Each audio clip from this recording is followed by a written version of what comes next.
السلام علیکم ورحمۃ اللہ وبرکاتہ۔ ہم نے اسے اتنا انعام پیش کیا تھا جو اس نے کبھی خواب میں نہیں دیکھا ہوگا، یہودی تاجر نے کہا۔ اس نے کہا کہ اس نے اپنا فرض ادا کیا ہے، ہم نے اسے انعام پیش کر کے اپنا فرض ادا کر دیا ہے، اب وہ ہمارا دشمن اور ہم اس کے دشمن ہیں۔ میں اسے دشمن نہیں سمجھتی، ویرا نے جھنجھلا کر کہا۔ یہ صرف ایک مرد ملا ہے جس نے میرے جسم پر ذرہ بھر توجہ نہیں دی۔ تم سب گناہ گار ہو۔ تم میں کون ہے جس کی نیت میرے حق میں صاف ہے؟ میری آنکھوں میں اپنے چہرے دیکھو۔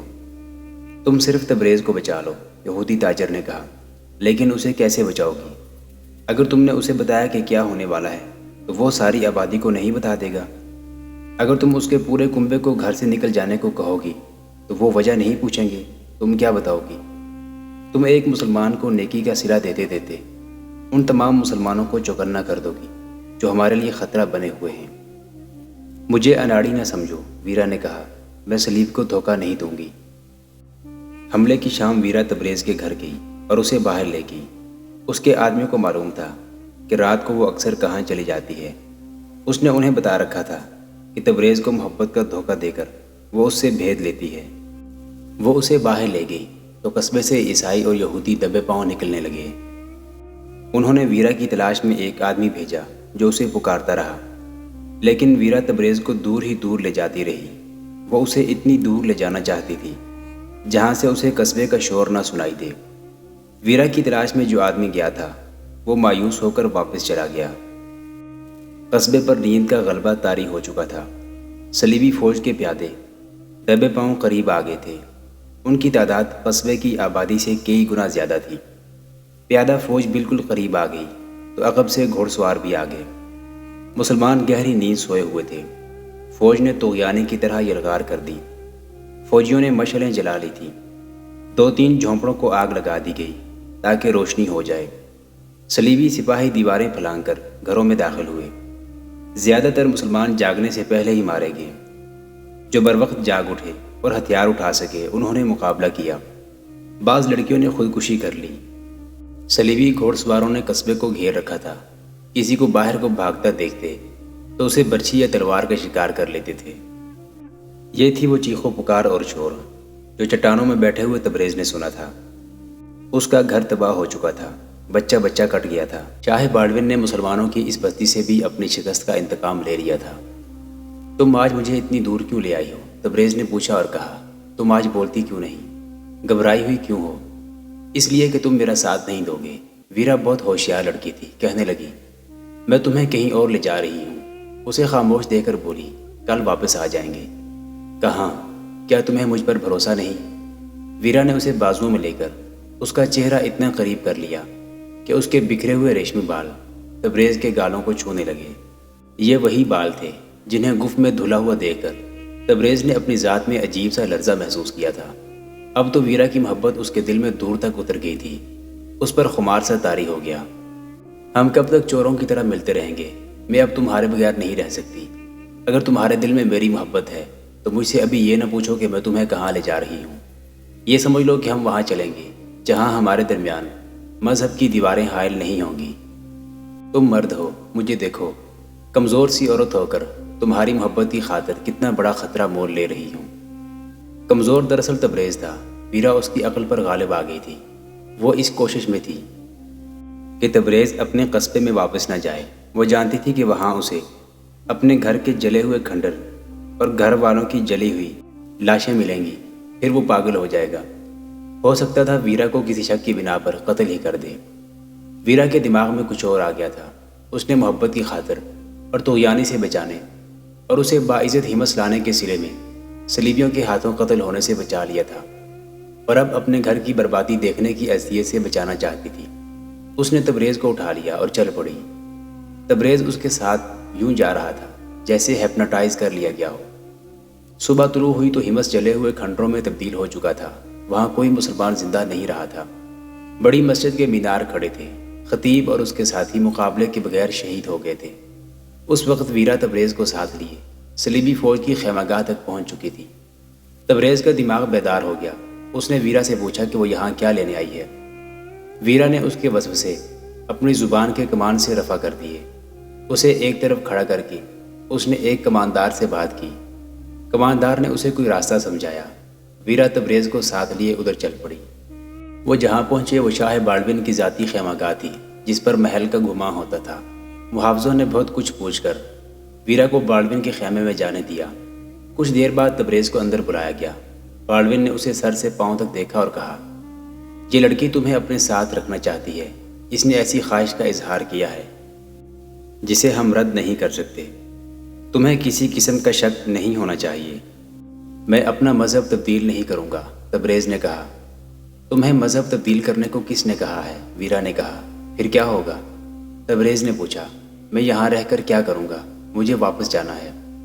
تبریز، ویرا نے اسے اپنی طرف متوجہ کر کے اس کی آنکھوں میں آنکھیں ڈال دی اور کہا، میں نے تمہیں کیا کہا تھا؟ مجھے بھی وہیں جانا ہے جہاں تمہیں جانا ہے۔ تبریز کچھ بھی نہ کر سکا۔ عز الدین کا ایلچی سلطان صلاح الدین ایوبی کا جواب لے کر کبھی کا عز الدین کے پاس پہنچ چکا تھا۔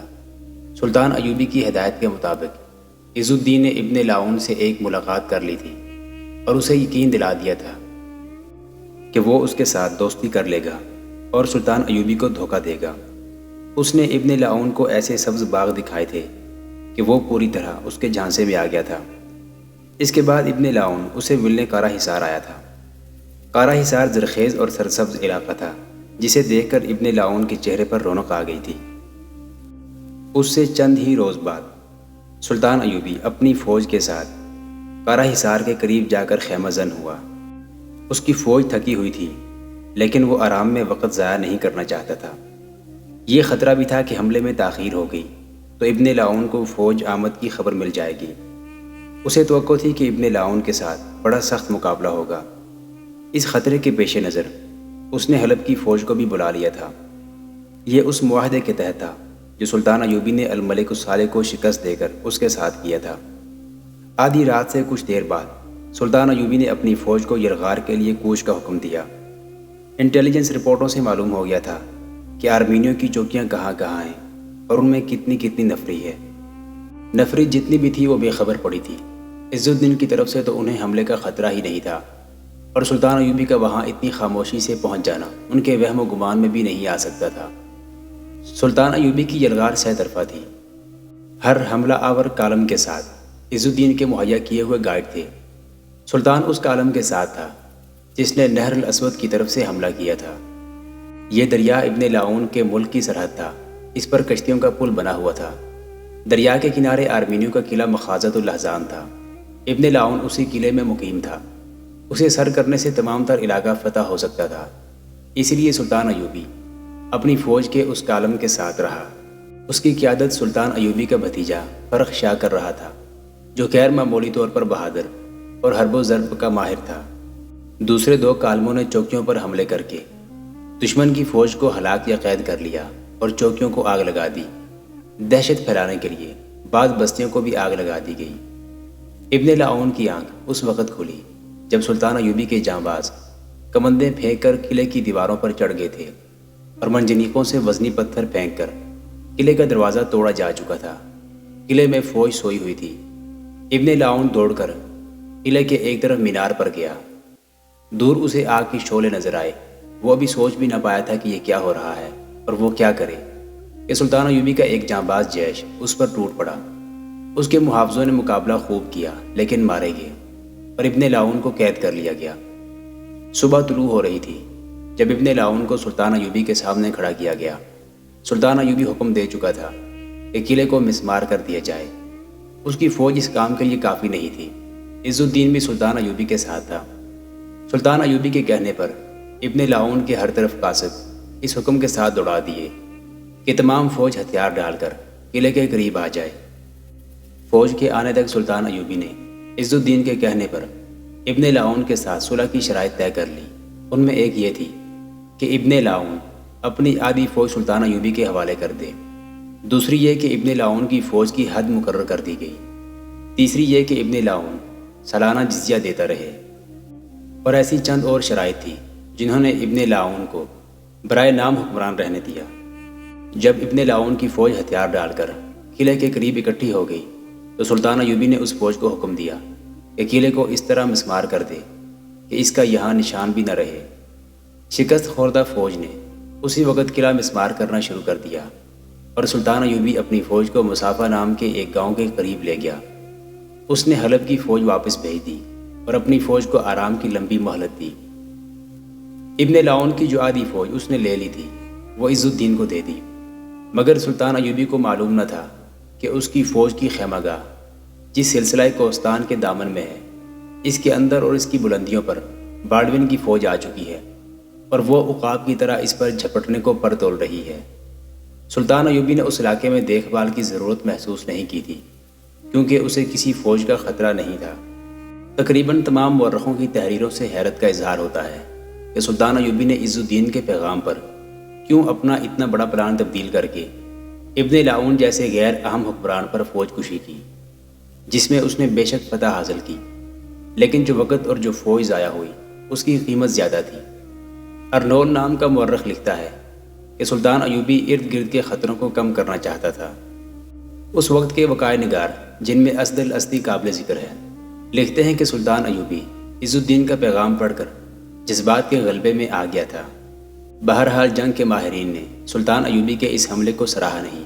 وہ لکھتے ہیں کہ سلطان ایوبی کو معلوم تھا کہ قریب ہی کہیں شاہ بالڈون کی فوج ہے جو سلطان ایوبی پر اس وقت حملہ کر سکتی تھی جب وہ ایک ہی رات میں حاصل کی ہوئی فتح کے مابعد کے انتظامات میں مصروف تھا۔ مورخ اس پر بھی حیران ہے کہ بالڈون نے اپنی فوج کو اس وقت پہاڑی علاقے میں جنگی ترتیب میں پھیلا دیا تھا جب سلطان ایوبی کی فوج پہاڑیوں کے دامن میں خیمے گاڑ رہی تھی۔ شاہ بالڈون نے حملے میں تاخیر کی۔ کسی بھی مورخ کو معلوم نہیں کہ یہ اس کی شاہانہ حماقت تھی یا کوئی مجبوری۔ اگر وہ اسی وقت حملہ کرتا تو سلطان ایوبی کی حالت وہی ہوتی جو رملہ میں ہوئی تھی، شکست اور پسپائی۔ سلطان ایوبی کو وہاں خیمہ زن ہونے کے بعد بھی پتہ نہ چلا کہ شاہ بالڈون اس کے سر پر بیٹھا دانت تیز کر رہا ہے۔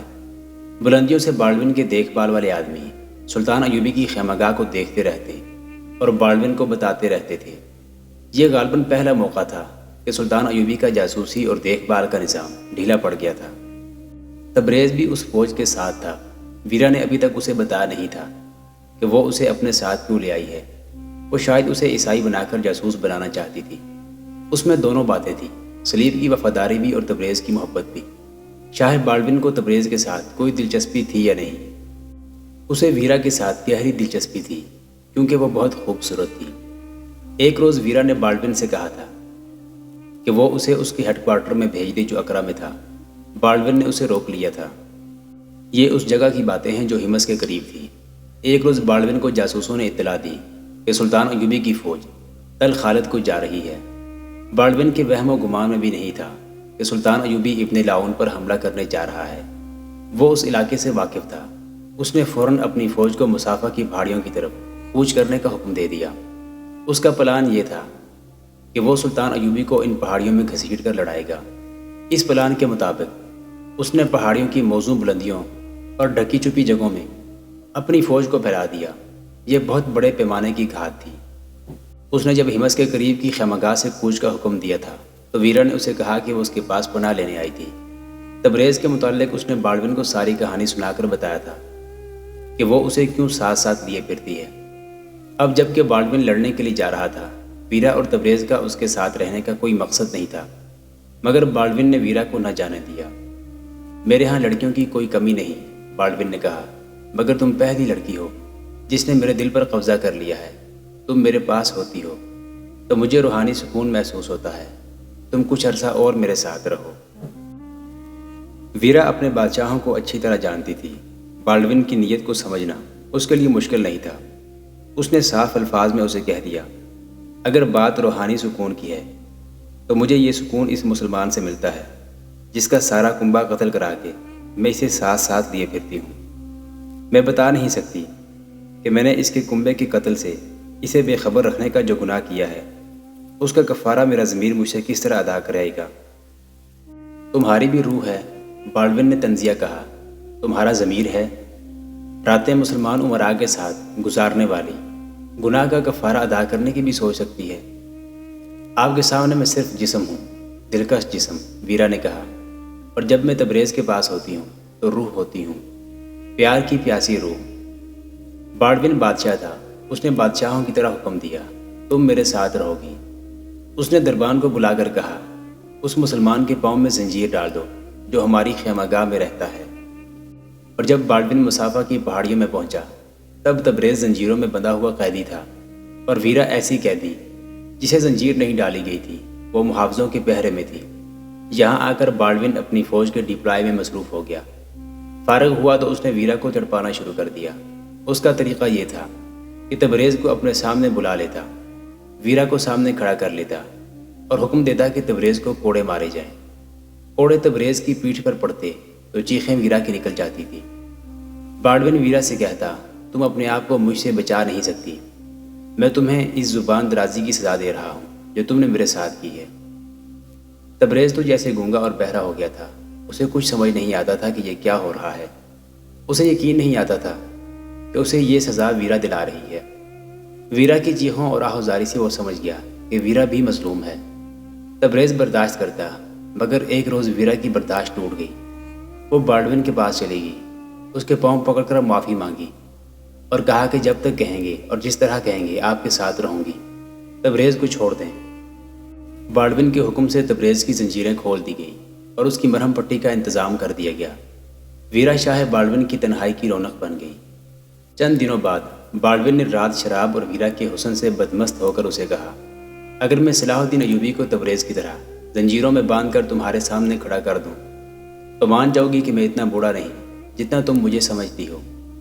میں صلاح الدین ایوبی سے کہوں گی کہ میں ملکہ بالڈون ہوں۔ ویرا نے کہا، اپنی تلوار میرے قدموں میں رکھ دو، 2 روز بعد میں تمہیں یہ کر دکھاؤں گا جو میں نے کہا ہے۔ بالڈون نے کہا، ممکن نظر نہیں آتا۔ ویرا نے کہا، تم نے دیکھا نہیں کہ صلاح الدین ایوبی نے میرے قدموں میں پڑاؤ ڈال رکھا ہے؟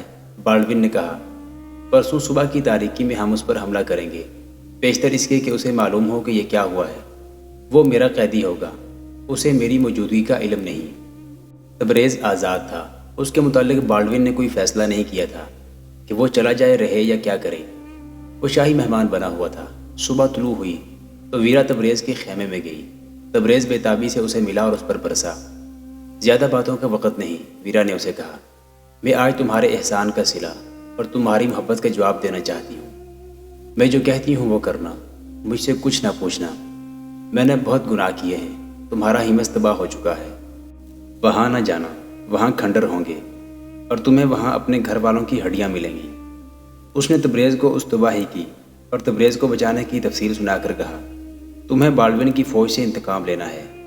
آج رات اس طرح پہاڑی علاقے سے نکل جاؤ کہ تمہیں کوئی دیکھ نہ سکے۔ صلاح الدین ایوبی کے پاس جاؤ اور اسے بتاؤ کہ صلیبی فوج تمہارے سر پر بیٹھی ہے اور پرسوں تم پر حملہ کرے گی۔ ویرا نے اسے بالڈون کے حملے کا سارا پلان بتا دیا اور کہا، اب میری طرف نہ دیکھو ورنہ یہاں سے ہل نہیں سکو گے۔ میں نے تمہیں کہا تھا کہ ہماری منزلیں جدا جدا ہیں۔ آج ہم دونوں نے اپنی اپنی منزل پا لی ہے۔ اگر ویرا اسے ہمس کی تباہی اور قتل عام کی کہانی نہ سناتی تو تبریز وہاں سے اتنی جلدی نہ چلتا۔ وہ آنکھوں میں آنسو لے کر ویرا سے جدا ہوا۔ شام تاریک ہوتے ہی وہ چپکے سے نکلا اور بچتا بچاتا نکل آیا۔ سلطان ایوبی کی فوج کی خیمہ گاہ میں آیا اور کہا کہ وہ سلطان کے پاس جانا چاہتا ہے۔ اسے وہاں پہنچا دیا گیا۔ سلطان ایوبی نے اس کی ساری داستان تحمل سے سنی اور اس سے بالڈون کی فوج اور اس کے پلان کے متعلق پوری اطلاع لی۔ اس نے اسی وقت اپنے سالاروں کو بلایا اور ضروری احکام دیے۔ شاہ بالڈون نے تیسری رات کی آخری پہر سلطان ایوبی کی خیمہ گاہ پر حملہ کیا، مگر وہ صرف خیمے تھے، فوج نہیں تھی۔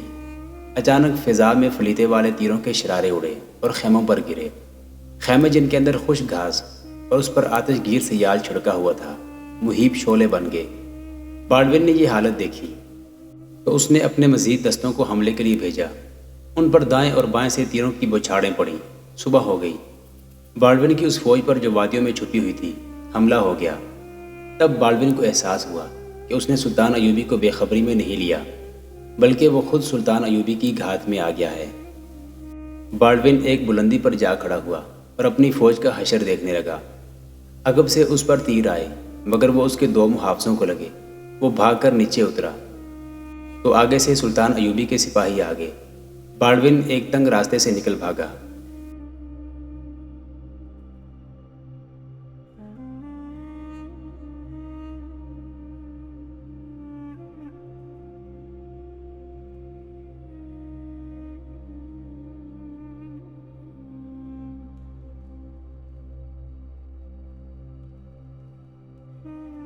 اکتوبر 1169 575 ہجری کے اس مارکے میں باڑون قیدی ہوتے ہوتے بچا۔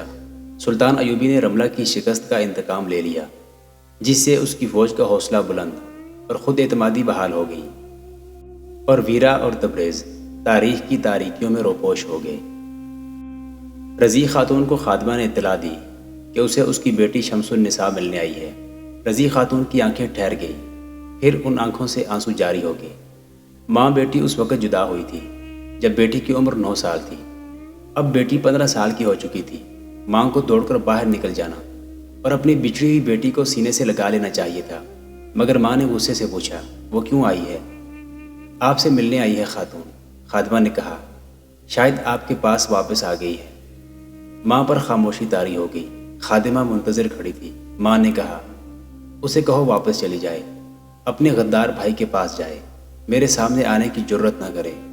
یہ تو اس وقت بچی تھی جب آپ کا بیٹا اسے اپنے ساتھ لے گیا تھا۔ خادمہ نے کہا، معصوم بچی کو کیا معلوم تھا کہ بھائی اسے کہاں لے جا رہا ہے؟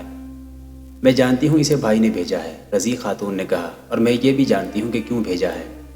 میرا بیٹا غدار ہے اور بے غیرت ہے، میں بیٹی سے نہیں ملوں گی۔ رضی خاتون نور الدین زنگی مرحوم کی بیوہ تھی۔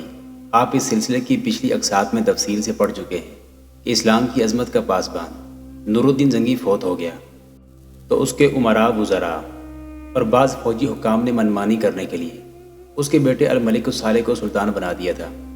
الصالح کی عمر صرف 11 سال تھی۔ شمس النساء اس کی چھوٹی بہن تھی، عمر 8-9 سال تھی۔ زنگی مرحوم کی سلطنت کے تحت بعض امراء اور قلعے داروں نے خود مختاری کا اعلان کر دیا اور وہ بغداد کی خلافت تک سے آزاد ہو گئے۔ ان سب نے سلطان صلاح الدین ایوبی کے خلاف محاذ قائم کر لیا۔ اس وقت سلطان ایوبی مصر میں تھا۔ زنگی مرحوم اور سلطان ایوبی کے خلاف ان امراء وغیرہ کو یہ شکایت تھی کہ ان دونوں نے عیش و عشرت ممنوع قرار دے رکھی تھی۔ انہوں نے اپنے جینے کا مقصد صرف یہ بنا رکھا تھا کہ صلیبیوں کے عزائم کو تہس نہس کریں گے، فلسطین کو آزاد کرائیں گے اور سلطنت اسلامیہ کو وسعت دیں گے۔ باغی امراء پر صلیبیوں کے اثرات بھی تھے، اس لیے وہ عیش و عشرت کے دل دادا تھے۔ صلیبیوں کی بھیجی ہوئی لڑکیوں اور زر و جواہرات نے ان کا ایمان خرید لیا تھا۔ نور الدین زنگی تو فوت ہو ہی گیا تھا، اب یہ لوگ سلطان ایوبی کو شکست دے کر اس کی حکمرانی کو ختم کرنے پر تلے ہوئے تھے۔ زنگی مرحوم کی آدھی فوج باغی کر لی گئی تھی۔ سلطان ایوبی کو اطلاع ملی تو وہ صرف 700 سواروں کے ساتھ دمشق میں داخل ہوا۔ شہریوں نے اس کا استقبال کیا۔ شہر کے قاضی نے اسے شہر کی چابی دے دی، مگر فوج کا جو حصہ باغی تھا وہ لڑا۔ یہ خانہ جنگی تھی۔ نور الدین زنگی کی بیوہ سلطان ایوبی کی حامی تھی۔ وہ اپنے خاوند کے مقاصد کی تکمیل چاہتی تھی۔ ایک ہی رات میں باغی فوج کو شکست ہوئی۔ رات ہی رات الملک الصالح، اس کے حاشیہ بردار امراء، 2-3 سالار اور باغی فوج دمشق سے بھاگ کر حلب چلے گئے۔ الملک الصالح اپنی بہن شمس النساء کو بھی ساتھ لے گیا۔ جن امراء اور قلعے داروں نے خود مختاری کا اعلان کیا، ان میں حران کا قلعے دار گمشتگین اور موصل کا امیر سیف الدین غازی خاص طور پر قابل ذکر ہے۔ الملک الصالح نے حلب کو اپنا دارالحکومت بنا لیا۔ پھر یہ شہر اس کی فوج، گمشتگین اور سیف الدین کی افواج کا مشترکہ ہیڈ کوارٹر بن گیا۔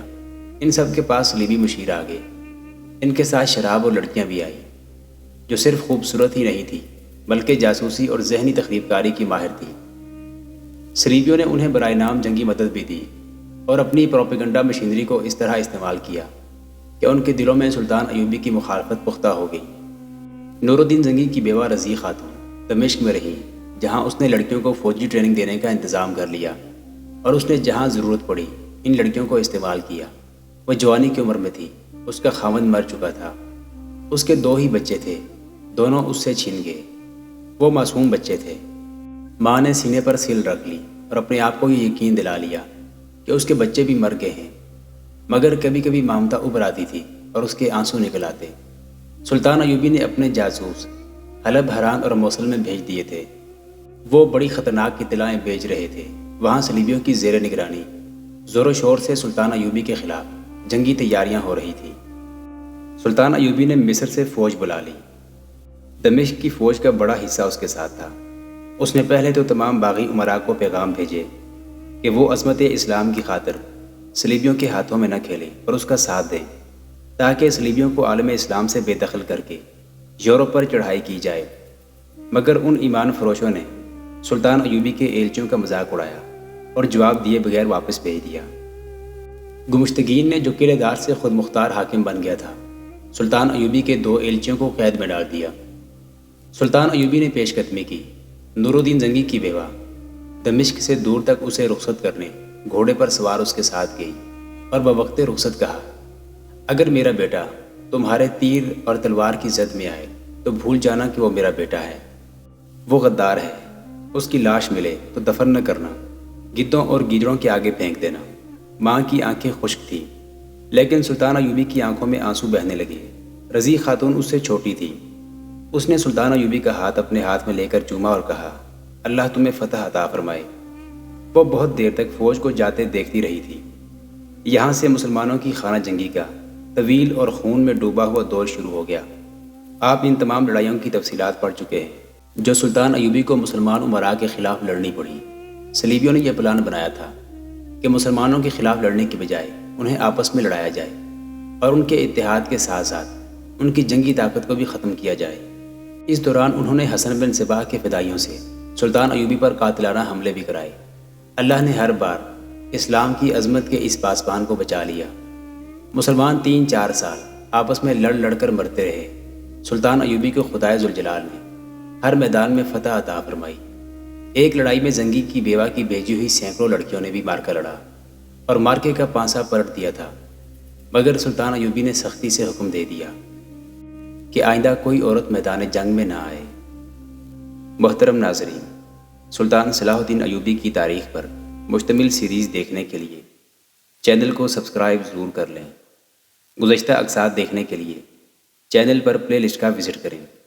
ویڈیو کو لائک اور شیئر ضرور کیجیے۔ آج کی قسط کے بارے میں کومنٹ باکس میں اپنی رائے سے آغاز ضرور کریں۔ اللہ آپ کا حامی و ناصر۔